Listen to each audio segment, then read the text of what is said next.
students, today we are going to learn about control and coordination. This is the second chapter of your class 10 syllabus and in this chapter we are going to learn about कि किस तरीके से plants और animals में body के अलग अलग organs के बीच में कोऑर्डिनेशन बनाया जाता है, उनको कैसे साथ में एक सिस्टम या एक यूनिट की तरह काम करवाया जाता है और ये कंट्रोल और कमांड कैसे होता है, कौन सी वो ऑर्गन्स हैं जो कंट्रोल करने के लिए रिस्पॉन्सिबल हैं. तो कंट्रोल एंड कोऑर्डिनेशन अपने आप में एक बहुत इंपॉर्टेंट प्रोसेस है. अगर ये इंपॉर्टेंट प्रोसेस ना हो तो फिर कोई भी लिविंग ऑर्गेनिज्म लिविंग नहीं रह पाएगा. तो लिविंग ऑर्गेनिज्म बने रहने के लिए कंट्रोल एंड कोऑर्डिनेशन होना ढंग से बहुत ज़रूरी है. अब अगर आपने किसी भी ऑर्गेनिज्म को देखा है बेटा, तो आपने देखा होगा कि कोई भी ऑर्गेनिज्म अकेले नहीं रहता. कोई भी ऑर्गेनिज्म दुनिया में अकेले नहीं रहता. सारे ऑर्गेनिजम्स का एक दूसरे के साथ या आपस में कुछ ना कुछ इंटरेक्शन चलता रहता है. अगर आपस में नहीं तो अपनी इन्वायरमेंट के साथ भी चलता रहता है. जैसे कि बाहर अचानक से ठंड हो गई तो ये एक असर है जो आपकी बॉडी पे पड़ेगा. लाइकवाइज अगर कोई है जो आपके पीछे, जैसे डॉग है आपके पीछे भाग रहा है, तो आप उससे बच के भागोगे. तो हम आइसोलेशन में नहीं रहते. कोई भी लिविंग ऑर्गेनिज्म ऐसे आइसोलेटेड नहीं रहता है. या तो अपने जैसों के साथ रहता है या तो अपने से थोड़े अलग वालों के साथ रहता है और उसकी इन्वायरमेंट का भी उस पर एक इफ़ेक्ट पड़ता है. तो ये जो असर एक ऑर्गेनिज्म पे पड़ रहा है उसके इन्वायरमेंट का, ये असर बहुत इम्पैक्ट डालता है किसी की भी लिविंग साइकिल पे. तो जब भी हम ऑर्गेनिजम्स को देखते हैं तो वो ऑर्गेनिज्म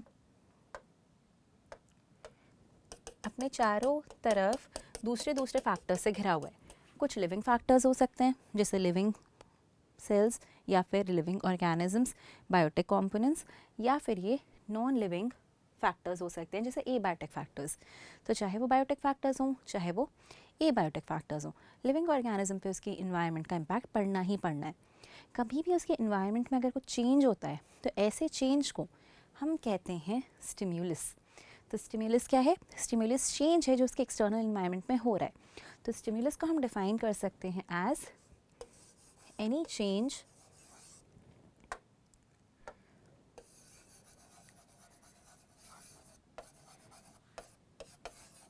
इन द एनवायरनमेंट. ठीक है, तो कोई भी चेंज उस लिविंग ऑर्गेनिज्म के इन्वायरमेंट में हो रहा है उसी को हम कहते हैं स्टिम्युलस. अभी चेंज कैसे हो सकता है? जैसे कि सपोज करो ये मेरा हाथ है और ये है एक पेन या पेन. मैं अगर इसको यहाँ दबाऊँ तो नॉर्मली तो नहीं दब रहा था, बट मैंने ये प्रेशर लगवाया तो ये चेंज है. तो मेरी बॉडी के कुछ सेल्स हैं जो इस चेंज को, इस प्रेशर को फील कर सकते हैं. तो ऐसे ही हमारे पास हर चेंज को डिटेक्ट करने के लिए कुछ स्पेशल सेल्स होते हैं. ये स्पेशल सेल्स जो कॉम्प्लेक्स मल्टीसेलुलर ऑर्गेनिजम्स जैसे ह्यूमन बीइंग में प्रेजेंट है, इन सेल्स को हम कहते हैं रिसेप्टर्स. रिसेप्टर्स का काम है कि आपकी सराउंडिंग में जो चेंज हो रहा है, आपकी सराउंडिंग एनवायरनमेंट में जो भी चेंज हो रहा है, जैसे हम स्टिम्युलस कह रहे हैं, उसे डिटेक्ट करें. डिटेक्ट करें मतलब उसे पहचानें. तो कोई भी बदलाव अगर आपके आसपास हो रहा है, आपकी बॉडी के कुछ सेल्स उस बदलाव को पहचान सकते हैं, तो उन सेल्स को हम कहते हैं रिसेप्टर्स और उस बदलाव को हम कहते हैं स्टिम्युलस. ठीक है, तो ये रिसेप्टर्स आपको कहाँ मिलते हैं? ये रिसेप्टर्स जो आपकी सराउंडिंग्स में क्या चेंज हो रहा है उसको डिटेक्ट कर सकते हैं, ये रिसेप्टर्स आपको मिलते हैं आपकी स्पेशल सेंस ऑर्गन्स में. तो जैसे कि आप जानते हो हमारे पास 5 मेजर सेंस ऑर्गन्स हैं. कौन कौन सी हैं? ये आई है, जो भी लाइट में चेंज हो रहा है वो मेरी आईज परसीव कर सकती हैं.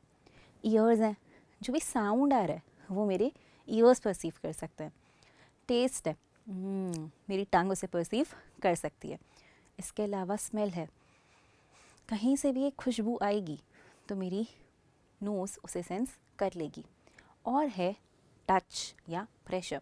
ऐसा कोई भी चेंज अगर है तो मेरी स्किन उसे पहचान लेती है. तो हमारे पास ऐसे 5 सेंस ऑर्गन्स हैं जिनके अंदर है अलग अलग रिसेप्टर्स जो इन चेंजेस को डिटेक्ट करते हैं. तो रिसेप्टर्स वो सेल्स हुए विच कैन डायग्नोस और detect any change in the external environment और द एक्सटर्नल सराउंडिंग. ये रिसेप्टर्स अलग अलग टाइप के हैं, जिनमें से 2 रिसेप्टर्स को आपको एकदम पता ही होने चाहिए. एक है हमारा टेस्ट को डिटेक्ट करने वाले,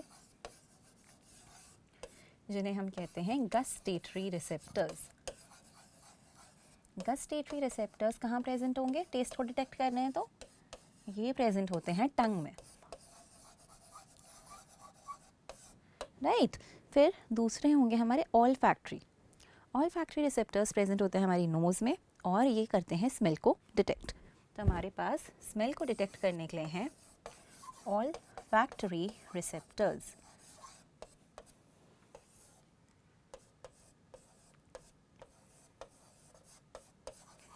ठीक है, ऑल फैक्ट्री रिसेप्टर्स कहाँ है हमारी नोज़ में प्रेजेंट और क्या कर रहे हैं? स्मेल को डिटेक्ट कर रहे हैं, राइट। तो आपने देखा gustatory receptors are responsible for the taste in the tongue and olfactory receptors are responsible for the smell and they are in the nose. The next is photo receptors. ये photo receptors कहाँ होंगे? Photo मतलब light, light कौन देख पा रहा है? Eyes. तो फोटो रिसेप्टर्स प्रेजेंट होते हैं आइज़ में। तो फोटो रिसेप्टर्स भी होते हैं एक टाइप के।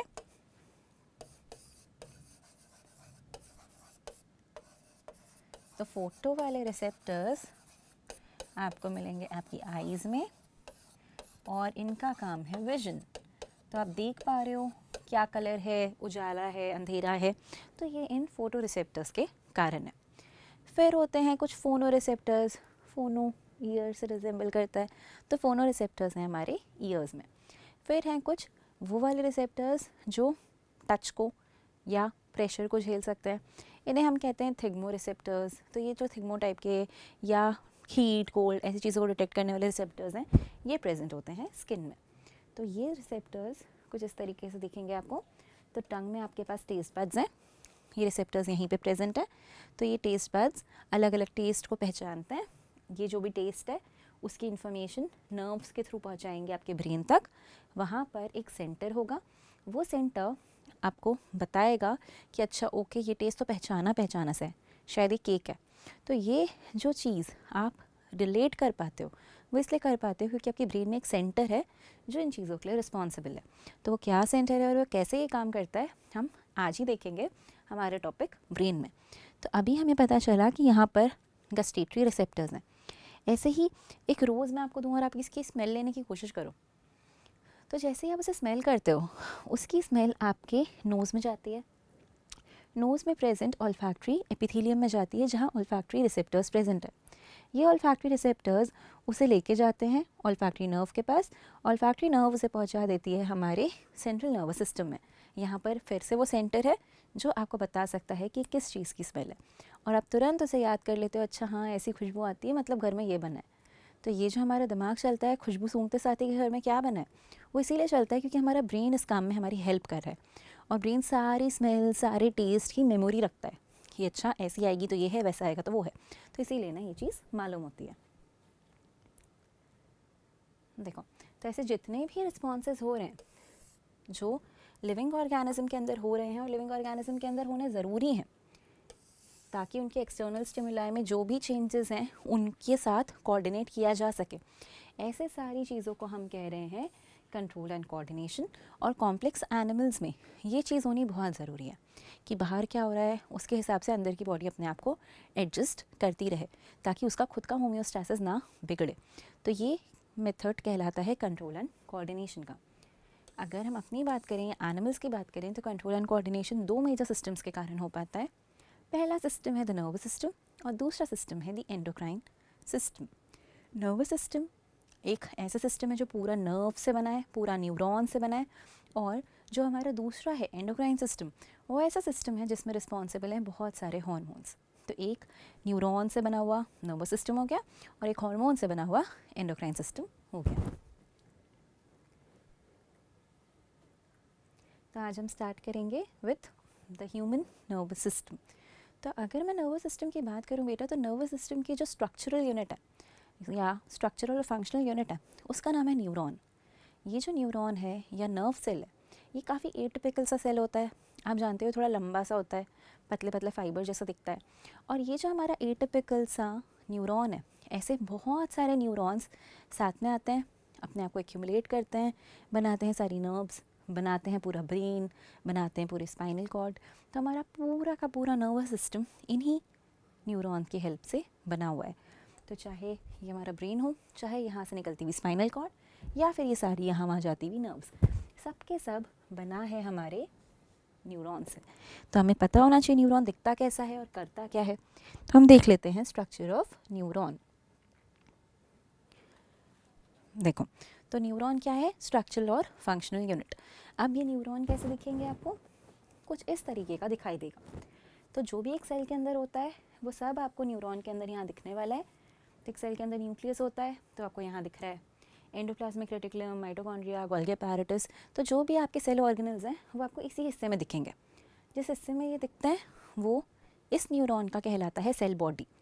और उसके अलावा फिर यहाँ से एक पतले से ऐसे ट्रैक्ट्स निकलते हैं। देखो ऐसे कुछ लंबे लंबे एक्सटेंशंस निकल रहे हैं। तो एक जो पतला सा एक्सटेंशन सबसे लंबा सा निकल रहा है उसे कहते हैं एक्सॉन। ये जो छोटे छोटे निकल रहे हैं इनको हम डेंड्राइट्स कहते हैं।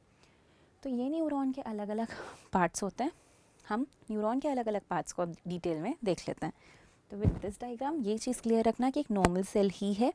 नॉर्मल सेल क्यों है? क्योंकि सेल के सारे कॉम्पोनेंट्स इसमें भी प्रेजेंट होते हैं। देखो, तो कभी भी कोई हमसे पूछेगा कि न्यूरॉन का अच्छा सा डायग्राम ड्रॉ करो, तो हमें न्यूरॉन का एक ऐसा प्यारा सा डायग्राम बनाना होगा। ये जो न्यूरॉन का प्यारा सा डायग्राम है, इसमें आपने सबसे पहले क्या देखा? आप इसमें सबसे पहले जो चीज़ अप्रिशिएट करोगे वो करोगे कि ये वाला जो पोर्शन है, ये वाला पोर्शन कहलाता है सेल बॉडी। तो सबसे पहला पार्ट होता है इसका सेल बॉडी। सेल बॉडी के अंदर कुछ दूसरे सेल ऑर्गेनल्स बनाए ना बनाए, न्यूक्लियस बनाना बहुत ज़रूरी है, ठीक है। फिर सेल बॉडी के अंदर एक चीज़ और बनाई जाती है, वो है ऐसे छोटे छोटे डॉटेड स्ट्रक्चर्स जो कहलाते हैं ग्रैन्यूल्स। ये प्रोटीन के बने होते हैं। इन डॉटेड स्ट्रक्चर्स का नाम है निसल्स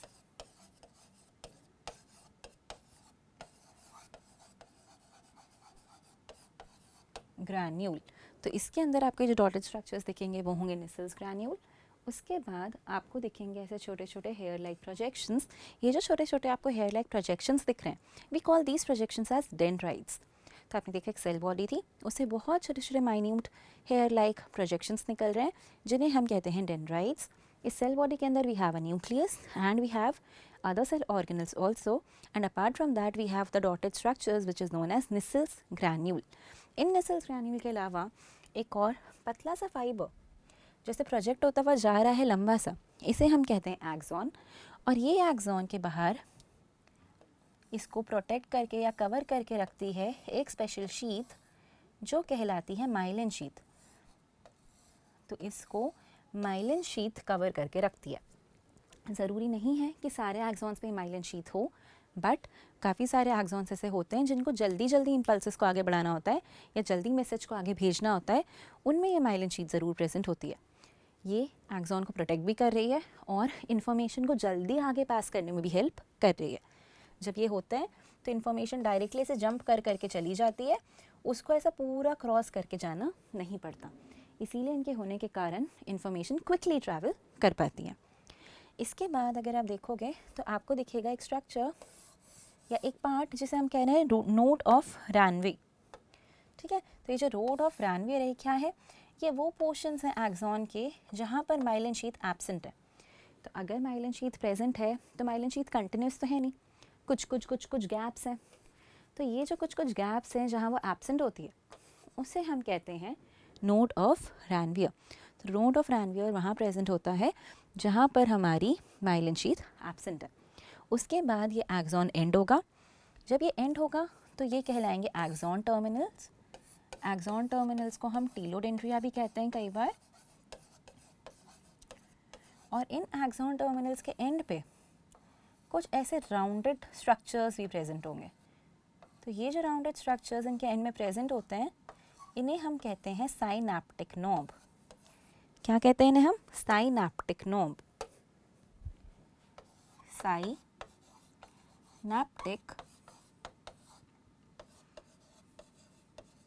नोब। तो ये जो साइनैप्टिक नोब है इसका क्या काम है, या इसको हम बटन भी कहते हैं, ठीक है। तो ये जो हमारे बटन्स या साइनैप्टिक नोब्स हैं इनके अंदर भरा रहता है एक केमिकल जिसे हम कहते हैं न्यूरोट्रांसमीटर। तो ये न्यूरोट्रांसमीटर नाम का एक केमिकल स्टोर करके रखते हैं। तो हर एक न्यूरॉन की जब भी हम बात करेंगे तो उसके हम 3 मेजर पार्ट्स बताएंगे। कौन कौन से? Cell body, dendrites and an axon. फिर हम बताएंगे कि एक्सॉन में माइलिन शीथ हो सकती है, माइलिन शीथ जहाँ नहीं है दैट इज़ नोड ऑफ रानवियर। जहाँ पर ये एक्सॉन टर्मिनेट कर रहा है उन्हें हम कहते हैं एक्सॉन टर्मिनल्स या नर्व एंडिंग्स, ठीक है, उन्हें हम नर्व एंडिंग्स भी कहते हैं। और उनके एंड में प्रेजेंट होते हैं साइनाप्टिक नॉब्स या फिर ये छोटे छोटे बटन्स। इनका क्या काम है? इनका काम है कि इनके अंदर भरा रहता है एक न्यूरोट्रांसमीटर।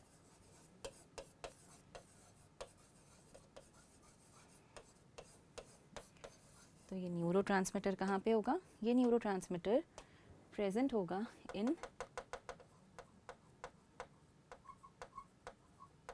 साइनाप्टिक नॉब्स के अंदर। तो एक केमिकल है जो साइनाप्टिक नॉब्स के अंदर फिल्ड रहता है। अब हम ये देख लेते हैं कि इनका काम क्या है। देखो, न्यूरॉन्स का क्या काम है? न्यूरॉन्स का काम है कि कोई भी चेंज को डिटेक्ट करवा रहे हैं और उसके बाद उस इन्फॉर्मेशन को पहुंचा रहे हैं बॉडी के दूसरे पार्ट्स तक कि ऐसा कुछ हुआ है, कुछ और करना है। तो ये मेजरली क्या कर रहा है? ये यहाँ से वहाँ इन्फॉर्मेशन को ट्रांसफ़र कराने में हेल्प कर रहा है। तो कोई भी चेंज अगर हो रहा है या कोई भी इन्फॉर्मेशन इसके पास है तो इन्फॉर्मेशन ट्रैवल करेगी। तो सबसे पहले होता क्या है कि आप अगर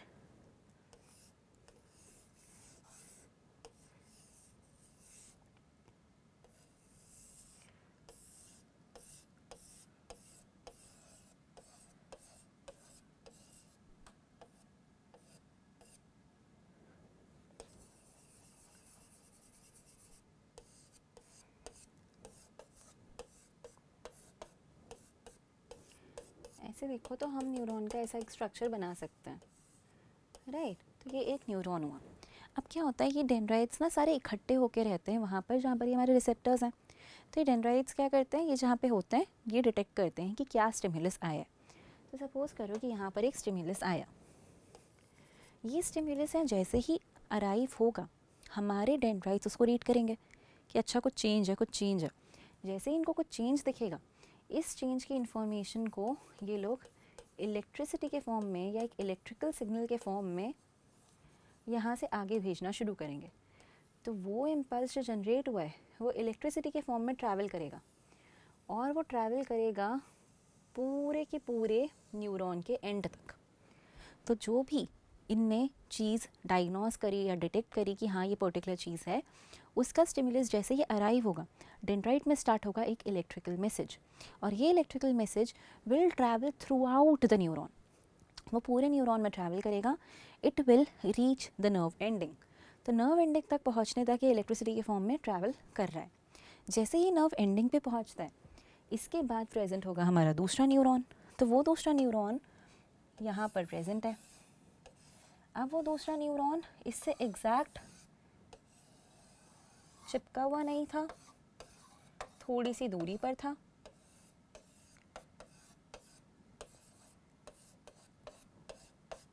इनके बीच में एक एनाटॉमिकल गैप था,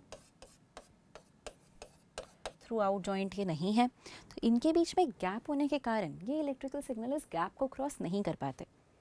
तो ये इलेक्ट्रिकल सिग्नल्स जब इस गैप को क्रॉस नहीं कर पाएंगे तो इस बेचारे न्यूरॉन के पास जो इन्फॉर्मेशन है वो आगे कैसे बढ़ेगी। इसके लिए भी एक तरीका होता है। पता है तरीका क्या होता है? इस तरीके में ये किया जाता है कि जो बीच का गैप है उसे क्रॉस कराने के लिए इस इलेक्ट्रिकल मैसेज को एक केमिकल मैसेज में कन्वर्ट कराते हैं। Interesting, right? मतलब यहाँ से जो इलेक्ट्रिकल मैसेज आया था, ये इलेक्ट्रिकल मैसेज है, उसको इस गैप को क्रॉस कराने के लिए हम कन्वर्ट कर रहे हैं इनटू अ केमिकल मैसेज। तो ये इलेक्ट्रिकल मैसेज अब केमिकल मैसेज में कन्वर्ट होगा।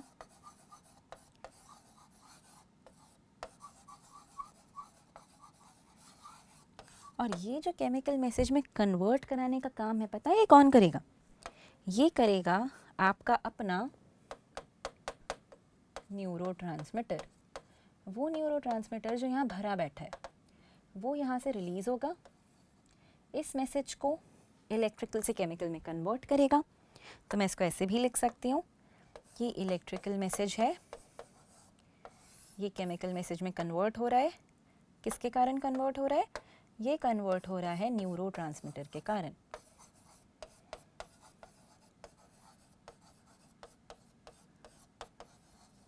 तो ये न्यूरोट्रांसमीटर इस इलेक्ट्रिकल मैसेज को केमिकल मैसेज में कन्वर्ट करा देता है और ये केमिकल मैसेज अब इस गैप को बहुत आसानी से क्रॉस कर लेगा। तो ये जो यहाँ पर गैप है वो इसको क्रॉस करा कर केमिकल्स के फॉर्म में यहाँ पहुँचा देंगे। अब जो नेक्स्ट डेंड्राइट है उसके लिए ये केमिकल मैसेज एक स्टिमुलस है, तो वो नेक्स्ट डेंड्राइट इस केमिकल मैसेज को डिटेक्ट करेगा, रीड करेगा, इलेक्ट्रिकल मैसेज में वापस कन्वर्ट हो जाएगा वो, और इलेक्ट्रिसिटी के फॉर्म में अगेन वो पूरे के पूरे इस वाले न्यूरॉन में ट्रैवल करेगा till it reaches the end. तो जब तक वो एंड में नहीं पहुंच जाते या पूरे के पूरे न्यूरॉन में, तो वो इलेक्ट्रिसिटी के फॉर्म में ही ट्रैवल करते हैं। It is just to cross this gap कि उनको अपने आप को कन्वर्ट करना पड़ता है उस मैसेज को केमिकल मैसेज में, बिकॉज ये जो गैप है एनाटॉमिकल, इसे हम कहते हैं साइनैप्स, और साइनैप्स के थ्रू इलेक्ट्रिकल मैसेज ट्रैवल नहीं कर पा रहे। तो क्योंकि वो साइनैप्स के कारण ट्रैवल नहीं कर पा रहे हैं, इसीलिए आपने इलेक्ट्रिकल मैसेज को न्यूरोट्रांसमीटर की हेल्प लेकर केमिकल मैसेज में कन्वर्ट किया है। देखो, तो ये आप यहाँ देख सकते हो कि सपोज़ करो यहाँ पर एक स्टिमुलस आया, वो यहाँ से सेल बॉडी से होता हुआ यहाँ से एक्सॉन में गया, हो सकता है डायरेक्ट चला गया, हो सकता है ऐसे जंप कर करके गया, पर वो यहाँ तक आ गया। अब जब वो यहाँ तक आ गया था तब तक तो ठीक था, इसके बाद ये आपस में डायरेक्टली एकदम जुड़े हुए नहीं है, तो यहाँ पर एक गैप है जिस गैप को हम साइनैप्स कह रहे हैं। तो आप यहाँ गैप देख सकते हो, ये इसकी नर्व एंडिंग है इस वाले की, तो इस वाले की जो नर्व एंडिंग है वो ये है, इसी में प्रेजेंट है हमारे न्यूरोट्रांसमीटर्स। तो ये न्यूरोट्रांसमीटर्स यहाँ से रिलीज़ होंगे और इन न्यूरोट्रांसमीटर्स ने उस इलेक्ट्रिकल मैसेज को केमिकल में कन्वर्ट करा लिया है, तो वो केमिकल मैसेज के फॉर्म में अगले वाले तक पहुँचेंगे। तो अगले वाले की जो स्टार्टिंग है, मतलब ये जो डेंड्राइट का टिप है ये वो है, और यहाँ तक वो आएंगे और इसको बताएंगे कि अच्छा सुनो ये सिग्नल आया है, अब इसका जो करना हो कर लो। वो तुरंत उसको इलेक्ट्रिकल फॉर्म में कन्वर्ट करके वापस इसी तरीके से आगे बढ़ा देगा, और आपका जो इम्पल्स जनरेट हुआ था या फिर आपका जो मैसेज जनरेट हुआ था वो एक न्यूरॉन से दूसरे न्यूरॉन तक पहुंच जाएगा।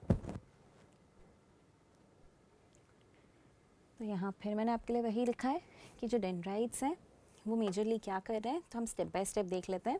जो डेंड्राइट्स हैं वो इन्फॉर्मेशन कलेक्ट करते हैं पहले तो दूसरे न्यूरॉन से, जैसे ही उनके पास दूसरे न्यूरॉन से इन्फॉर्मेशन आ सकती है या फिर सिग्नल जो है हो सकता है वो एक्सॉन के थ्रू आ रहा हो पहले वाले, तो जैसे ही उनके पास ये सिग्नल आएगा उसके बाद वो इस सिग्नल को आगे भेजेंगे, पूरे अपने एक्सॉन के थ्रू ट्रैवल कराएंगे और एक्सॉन से ट्रैवल करते करते वो नर्व एंडिंग्स तक आ जाएगा।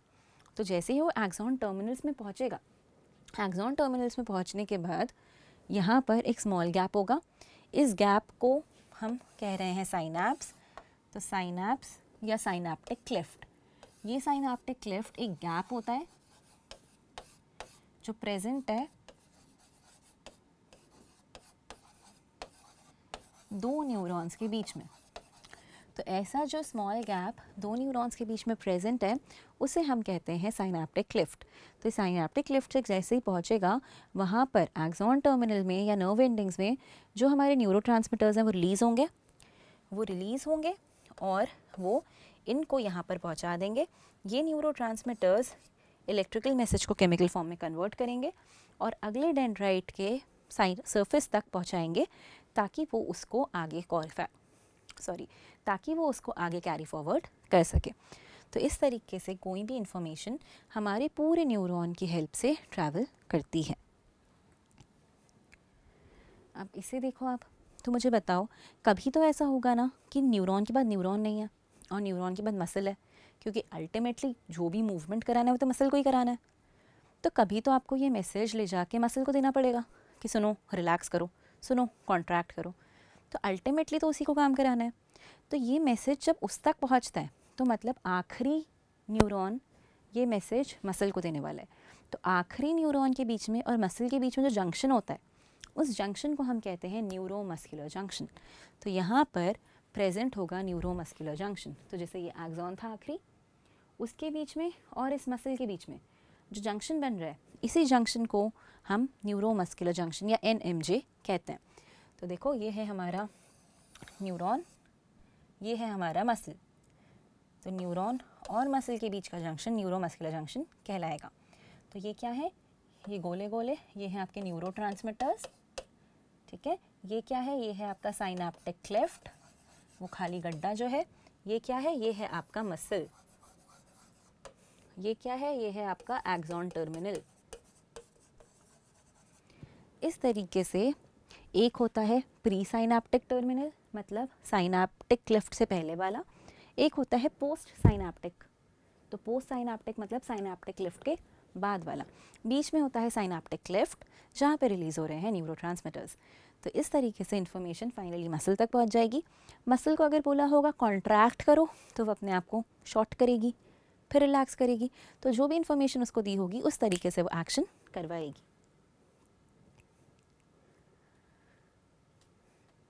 अब हम फाइनली देख लेते हैं हमारे न्यूरॉन के बाद कि हमारा पूरा नर्वस सिस्टम किस चीज़ का बना है। तो हमारा पूरा नर्वस सिस्टम हम मेजरली 3 टाइप्स में डिवाइड कर सकते हैं।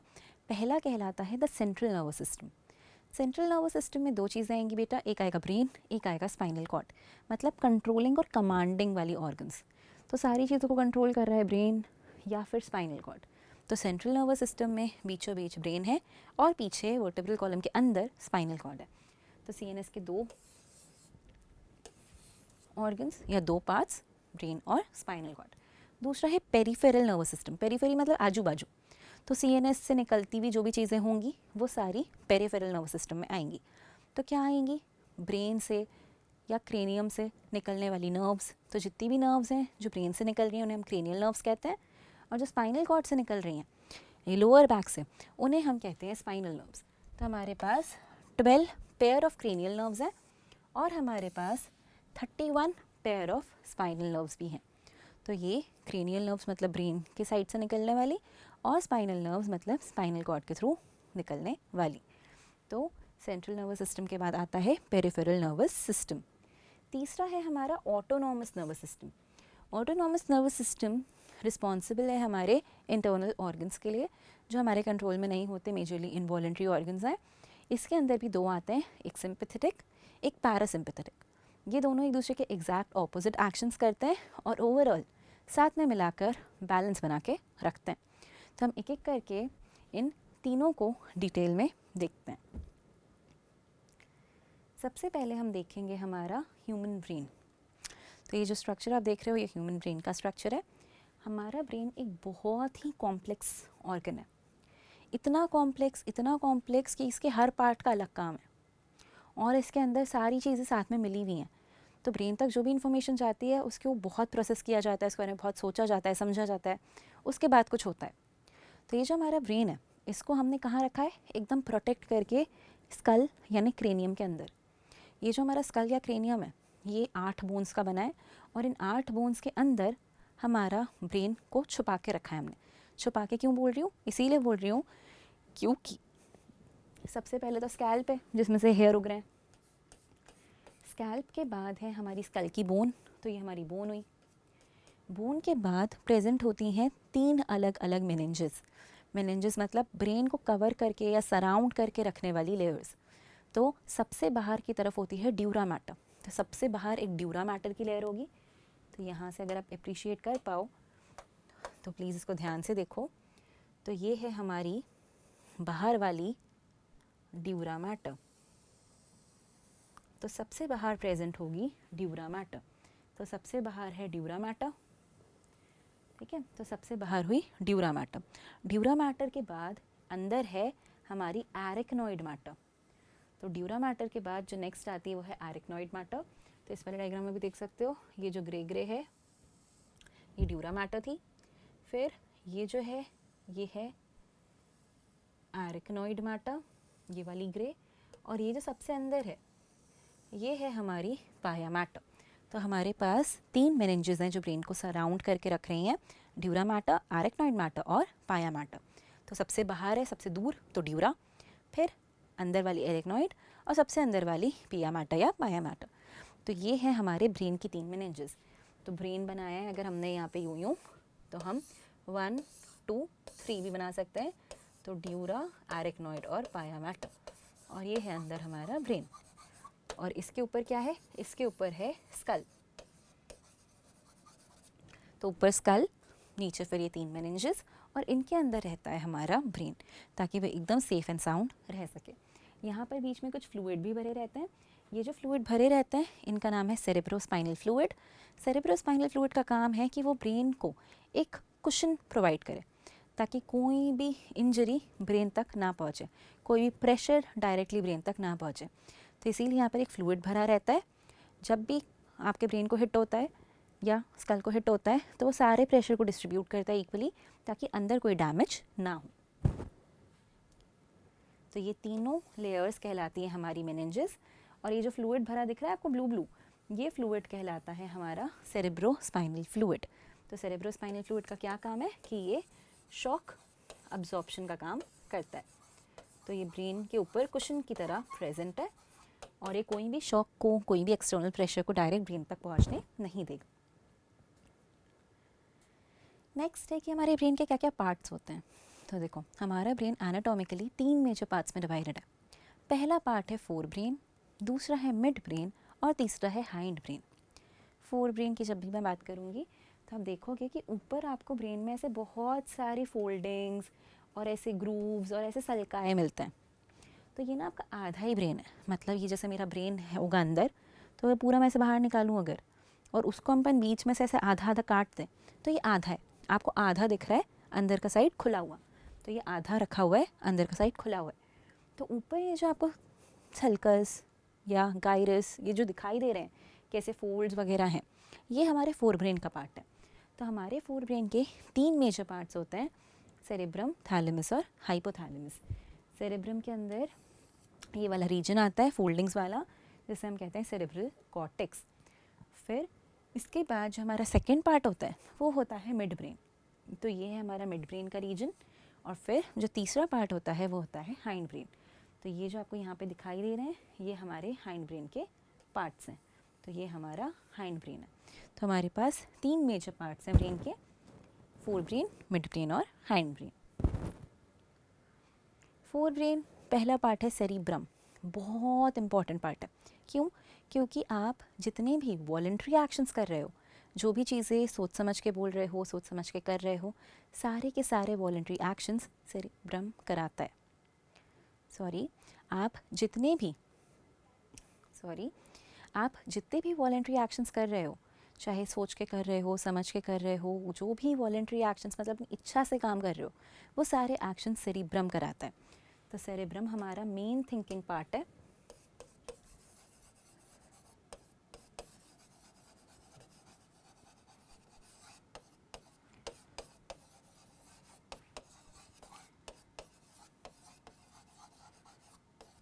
ये हमारे ब्रेन का मेन थिंकिंग पार्ट है।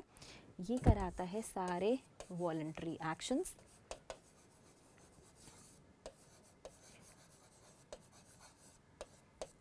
राइट, तो ये क्या कर रहा है, जैसे आप चल रहे हो तो आपकी स्केलेटल मसल्स का मूवमेंट भी ये कराएगा, आपकी स्केलेटल मसल्स पे ध्यान भी ये रखेगा, आपके इनफैक्ट लैंग्वेज कॉम्प्रिहेंशन जो मैं बोल रही हूँ, सब चीज़ों के लिए यही रिस्पॉन्सिबल है। तो इनफैक्ट हमारी लैंग्वेज के लिए, हमारी मेमोरी के लिए,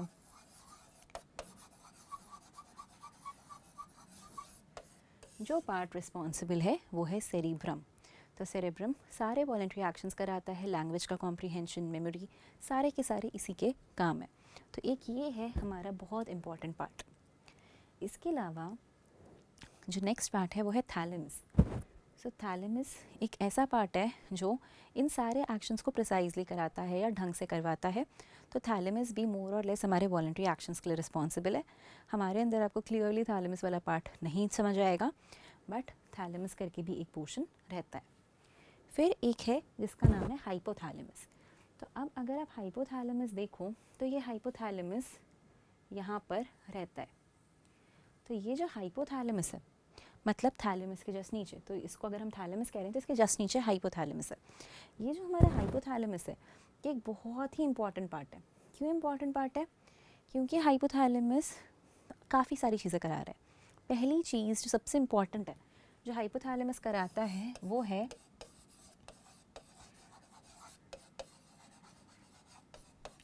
बॉडी टेम्परेचर को रेगुलेट करना। बॉडी टेम्परेचर को रेगुलेट करने को हम कहते हैं थर्मो रेगुलेशन।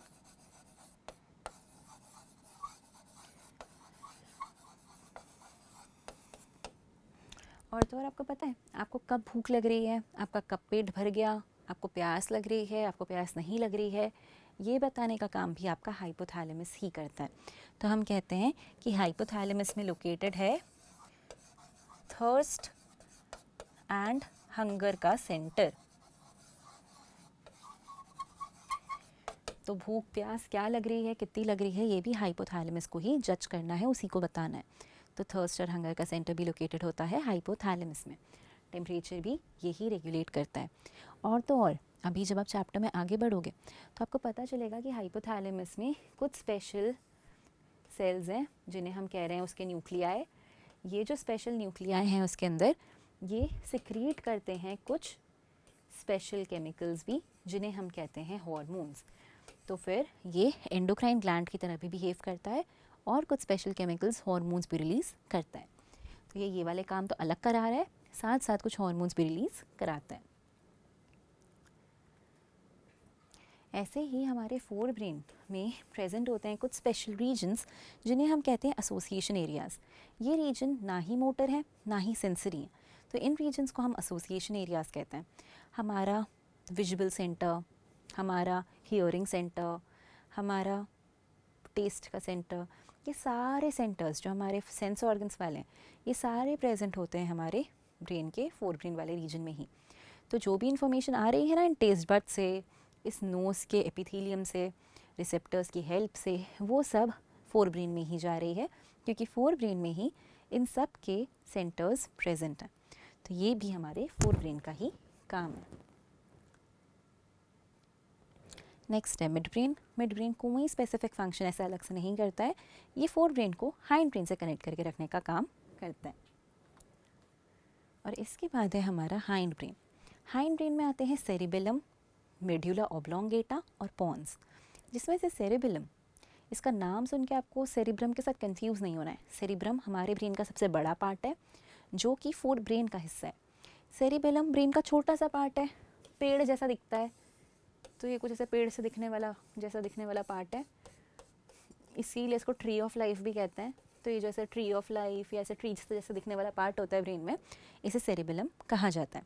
इस सेरिबेलम का काम है कि ये हमारी बॉडी में कराए वॉलेंट्री एक्शंस, बट वो वॉलेंट्री एक्शंस जिनको एकदम प्रिसाइजली करना है, जैसे कि सुई में धागा डालने वाला काम या चलना है अगर आपको, तो वो तो सेरिब्रम करा लेगा। पर अगर मैं आपको बोलूँ स्ट्रेट लाइन में चलो तो उसके लिए सेरिबेलम की ज़रूरत पड़ेगी। अगर मैं आपको बोलूँ साइकिल चलाओ तो उसके लिए सेरिबेलम की ज़रूरत पड़ेगी। तो ये वॉलेंट्री एक्शंस करवाता है, पर सिर्फ वो जो बहुत बारीक हैं, जो डेलिकेट हैं, एकदम प्रिसाइजली होना है, तो ये सेरिब्रम की मदद करता है उन वॉलेंट्री एक्शंस को परफॉर्म कराने में। तो सेरिबेलम का मेजर काम है कि ये प्रिसाइज वॉलेंट्री एक्शंस करवाए, सेरिब्रम की हेल्प करे। तो ये सेरिबेलम का फंक्शन होता है। इसके बाद जो हमारा पॉन्स है, ये एक ऐसा है, पॉन्स वैरोली भी कहते हैं इसे, इसका काम है कि ये मेड्यूला ऑब्लोंगेटा की हेल्प करे और रेस्पिरेशन को कंट्रोल करे। तो ये रेस्पिरेशन कंट्रोल करने में मदद करता है।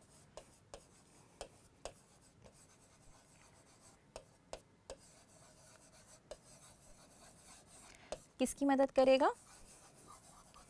मेड्यूला ऑब्लोंगेटा की। तो ये हमारी रेस्पिरेटरी एक्टिविटीज़ को कंट्रोल कर रहा है मेड्यूला ऑब्लोंगेटा की हेल्प से। तो ये दोनों साथ में मिलके ये काम करते हैं। तो मेड्यूला का एक काम तो है मेजर काम रेस्पिरेशन, उसके अलावा मेड्यूला हमारी हार्ट की एक्टिविटीज़ को, मतलब हमारी कार्डियक एक्टिविटीज़ को भी मॉनिटर कर रहा है। ये हमारे स्टमक में जो भी हमें नहीं पता क्या होता रहता है, गैस्ट्रिक जूस कब रिलीज़ हो रहे हैं कब नहीं हो रहे हैं, उनका भी ध्यान रखता है। ये हमारी प्यूपल्स की डायलेशन के लिए भी रिस्पॉन्सिबल है। तो जो इनवॉलेंट्री एक्शंस हो रहे हैं जिनके बारे में आपको नहीं मालूम, वो एक्शंस होते हैं मेड्यूला ऑब्लोंगेटा के कारण। तो सलाइवेशन, यूरिनेशन, ये सारे फंक्शंस हमारे हाइंड ब्रेन के फंक्शंस हैं, क्योंकि इनके बारे में हमें आइडिया नहीं होता। तो जो भी एक्शंस हम अपने मन से नहीं कर रहे, वो सारे एक्शंस यहाँ पर कराए जा रहे हैं। तो ये हैं हमारे ब्रेन के 3 पार्ट्स। आज की क्लास के लिए इतना ही। नेक्स्ट क्लास में हम देखेंगे हमारा पेरिफेरल नर्वस सिस्टम मतलब हमारी नर्व्स, फिर हम देखेंगे ऑटोनॉमिक नर्वस सिस्टम और पढ़ेंगे हमारी spinal cord. That is it. Thank you for today.